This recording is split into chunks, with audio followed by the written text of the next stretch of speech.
दो विद्वानों की कहानी। बहुत पुरानी बात है। एक गांव में दो लकड़े रहते थे। एक का नाम ज्ञानवान और दूसरे का नाम बुद्धिमान था, लेकिन दोनों पढ़ने लिखने में बहुत कमजोर थे। दोनों के माता पिता उनको लेकर बहुत परेशान थे। उन्होंने ज्ञानवान और बुद्धिमान को अच्छी शिक्षा देने के लिए बनारस भेज दिया। ज्ञानवान और बुद्धिमान ने बनारस में कुछ वर्ष रहकर अध्ययन किया। अब दोनों ही अच्छी शिक्षा ग्रहण कर विद्वान हो चुके थे।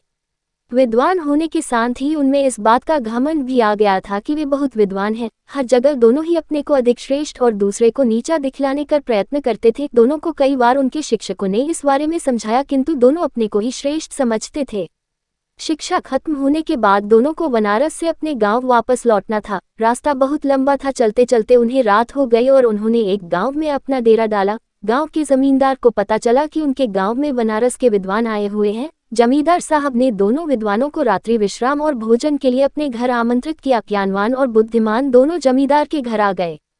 जमींदार ने दोनों के रुकने की अलग अलग व्यवस्था की और स्वादिष्ट पकवान बनवाए। जमींदार पहले ज्ञानवान के पास गया और हालचाल जाना। जमींदार पहले तो ज्ञानवान से बहुत प्रभावित हुआ, किंतु अपने घमंड और बुद्धिमान को नीचा दिखाने के लिए ज्ञानवान जमींदार से बोला, बुद्धिमान तो नाम का बुद्धिमान है, इतने दिन बनारस में रहकर भी वह कुछ नहीं सीखा और अभी भी गधा ही है। ज्ञानवान की बातें जमींदार को अच्छी नहीं लगी। ज्ञानवान से मिलने के बाद वह बुद्धिमान से मिलने गया। बुद्धिमान में भी ज्ञानवान की तरह ही बातें की और कहा, ज्ञानवान को कोई ज्ञान नहीं है और वह तो बैल है जिसे कुछ नहीं आता। जमींदार दोनों से बहुत निराश हुआ और कुछ देर पश्चात उसने ज्ञानवान और बुद्धिमान को भोजन के लिए बुलाया। दोनों भोजन के लिए आए और जब दोनों को थालियां परोसी गई तो थाली में घास और भूंसा था। थालियां देखकर दोनों जमींदार पर बहुत क्रोधित होते हुए बोले, आपने यहाँ हमें बेइज्जत करने के लिए बुलाया है? क्या हम कोई जानवर है जो आप हमें भूसा और घास खिला रहे हैं?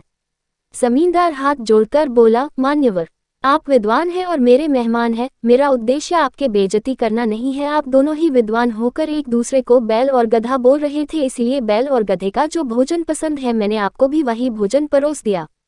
जमींदार की बात सुनकर ज्ञानवान और बुद्धिमान को अपनी गलती का एहसास हुआ और दोनों ने एक दूसरे से क्षमा मांगी और जमींदार को धन्यवाद दिया। जमींदार ने भी दोनों को स्वादिष्ट पकवान खिलाए और दोनों की खूब आवभगत किया।